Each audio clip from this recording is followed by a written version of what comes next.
नमस्कार दोस्तों, स्वागत है आपके अपने टीच विद कुलदीप चौहान पे। प्यारे साथियों, बहुत बड़ा अपडेट आ चुका है एसएससी जीडी भर्ती की तरफ से। प्यारे दोस्त, ये जो वैकेंसी आपका आ चुका है, तो साथियों इसमें जब फॉर्म भरने के लिए क्या क्या डॉक्यूमेंट्स में बदलाव हो चुके हैं, चलिए हम लोग आज देख लेते हैं। प्यारे साथियों, सब कुछ कवर कर लेते हैं कि ताकि आप जब फॉर्म अप्लाई करें तो उसमें कोई गड़बड़ी ना होना चाहिए।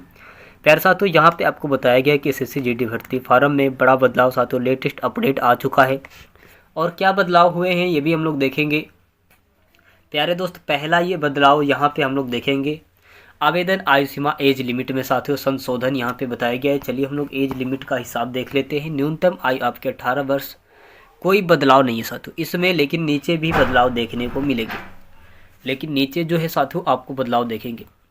साथियों यहाँ पे आपको बताया गया है, आपको यहाँ पे बताया गया साथियों कि अधिकतम आयु कई श्रेणियों में साथियों 1 से 2 साल की छूट देने का साथियों यहाँ पे प्रस्ताव। कारण साथियों ये रहा है आपके कि पिछले वर्ष में भर्ती देर से होना है ना।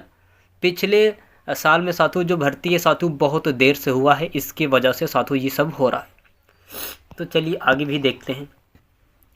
यहाँ पे बताया गया साथियों कि अंतिम अपडेट नोटिफिकेशन के साथ कंफर्म होगा साथियों। चलिए हम लोग देखेंगे। आपके यहाँ पे बताया गया है EWS OBC प्रमाण पत्र की वैधता नियम साथियों यहाँ पे लगा तो चलिए हम लोग देख लेते हैं। आपके यहाँ पे आपको बताया गया है कि आवेदन के समय प्रमाण पत्र मान्य तारीख का होना जरूरी साथियों। मान्य तारीख साथियों जो आपकी मान्यता प्राप्त साथियों यहाँ पे आपको प्रमाण पत्र साथियों जो आपके रियल होना चाहिए, मतलब कहीं से फेक नहीं होना चाहिए, कोई बदलाव उसमें नहीं होना चाहिए। प्रमाण पत्र में आपको पता होगा कि प्रमाण पत्र कितना ज़रूरी होता है किसी भी चीज़ के लिए। किसी भी मतलब कोई भी अगर सरकारी काम होता है तो आपके प्रमाण पत्र लगते हैं भाई। अगर आप खाद्य भी लेने जाते हैं कोई सरकार का तो प्रमाण पत्र लगता है वहाँ पे।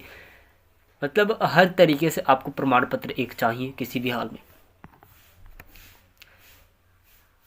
साथियों यहाँ पे आपको बता दूँ कुछ और भी अपडेट है पुराने या एक्सपायर साथियों EWS OBC है ना सर्टिफिकेट स्वीकृत नहीं साथियों, स्वीकार नहीं है या फिर स्वीकृत नहीं है आपके साथियों पुराने जो सर्टिफिकेट है उसको स्वीकार नहीं किया जाएगा।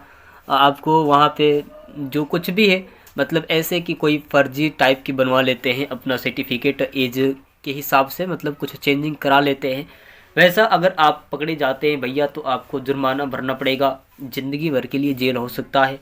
तो ये आपके लिए बहुत बड़ा सोचना है भाई जो फार्म अप्लाई कर रहे हैं अभी एसएससी जीडी का। तो प्यारे दोस्त इससे आप बचे रहे और साथियों ये गलती ना करें कि जानबूझ के भी ऐसी गलती लोग कर देते हैं, लेकिन ऐसी गलती ना करें। चलिए आगे देखते हैं साथियों। आधार कार्ड साथियों, आधार कार्ड का KYC अनिवार्य है भैया। यहाँ पे बहुत सारे स्टूडेंट्स के बहुत सारे प्यारे भाई बहन के पास आधार कार्ड का KYC नहीं हो पाता है साथियों, नहीं हुआ होता है और वो साथियों चले जाते हैं वहाँ पे फॉर्म अप्लाई करने के लिए। OTP नहीं आता है साथियों, या फिर आपके बहुत सारे समस्या KYC के तहत में देखने को मिलता है। तो प्यारे दोस्त उसे भी आप संशोधन करा ले तो बहुत बढ़िया होगा। यहाँ पे बताया गया कि अब फॉर्म भरते समय आपका मोबाइल नंबर आधार से लिंक होना चाहिए। साथियों बहुत साफ तौर पे बताया गया है कि भैया आपके मोबाइल नंबर लिंक होना चाहिए आपके आधार कार्ड से, अन्यथा आप वंचित रह जाएंगे। यहाँ पे नीचे बताया गया साथियों कि KYC फेल होने पर साथियों आवेदन रिजेक्ट हो सकता है। KYC साथियों अगर आपका नहीं हुआ होगा, अगर आप चाहते हैं कि फॉर्म अप्लाई कर ले साथियों तो वो आपको रिजेक्ट कर दिया जाएगा। फिर बाद में साथियों जब तक KYC नहीं होगा आपका फॉर्म अप्लाई नहीं होंगे। तो प्यारे दोस्त इसे आप बचें और जो कुछ भी अपना डॉक्यूमेंट्स पहले से तैयार रखें। आपको पता होगा भाई कि सरकारी में कोई भी एक वैध काम नहीं होता है, कहीं से भी कोई वैध काम नहीं होता है। और आपके जो होंगे पूरा तरीके से ओरिजिनल ही कागजात लगेंगे आपके जितने भी डॉक्यूमेंट्स रहेंगे। तो प्यारे दोस्त आपको किसी भी हाल में पूरा बढ़िया से एकदम सुंदर प्यारे दोस्त आप अपना सब कुछ क्लियर कर ले ताकि पूरा डेटा और आपके जितना भी कुछ बचे आप पूरा फाइनल हो सके, अब बाद में चल के कोई समस्या ना हो।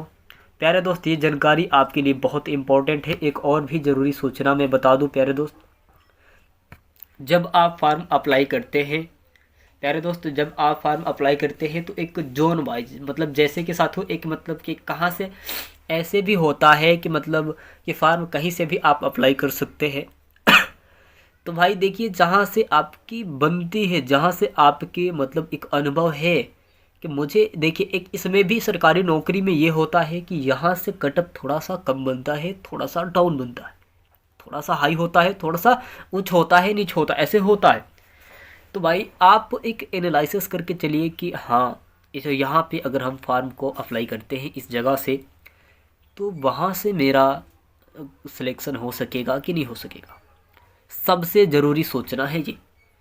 तो भैया ये अगर अपने माइंड में लेके चलते हैं ना कि यहाँ से अगर हम फार्म अप्लाई करेंगे तो यहाँ मेरा सिलेक्शन होगा। भैया मैं बता दूँ आपको कि देखिए, एक इधर से अगर आप हौसला बना के बैठे रहेंगे कि हाँ, डॉक्यूमेंट्स तो क्लियर हो चुका, फार्म भरे भरे गए हैं, मान लीजिए कि आपका जो फार्म है अप्लाई हो चुका है, अब ये बना के चलिए कि हम यहाँ से फार्म अप्लाई करेंगे तभी मेरा सिलेक्शन होगा। वहीं से आप अप्लाई करिए और तब देखिए आपके रिजल्ट। प्यारे दोस्त, ये एक हकीकत है, आप आजमा के भी देख लीजिएगा। औषधि है एक सिलेक्शन का। भैया आपका मन ही नहीं रहेगा कि मेरा वहाँ से एग्ज़ाम होए और मैं पास हो जाऊँ। तो एग्ज़ाम देते ही समय आपके नर्वस हो जाते हैं, साथियों आप मतलब थोड़ा सा डाउन लेवल हो जाता है। तो ऐसा ना करें, आप क्या जहाँ से इच्छा है, जहाँ से मन है, जागरूक कर रहे हैं भाई, वहाँ से आप फार्म अप्लाई करें। प्यारे दोस्त, अभी तक आप हमारे चैनल पे नए हैं तो प्लीज़ चैनल को सब्सक्राइब करके बेल आइकन को दबा दें ताकि मैं नोटिफिकेशन सबसे पहले आपके पास जाती रहे। और ऑल इंडिया वैकेंसी का नोटिफिकेशन चाहिए साथियों तो हमारे चैनल से जुड़ जाइएगा, आपको ऑल इंडिया वैकेंसी का नोटिफिकेशन मिलता रहेगा। प्रीवियस क्वेश्चन पेपर चाहिए साथियों SSC GD का, तो कमेंट करके बताएं साथियों, आपको प्रीवियस क्वेश्चन पेपर भी मिलता रहेगा। प्यारे दोस्त, ये अपडेट आपको अच्छी लगी हो तो चैनल को सब्सक्राइब अवश्य कर दीजिएगा और ये आपके लिए बहुत ज़रूरी सूचना है। प्यारे दोस्त, चलते हैं अगले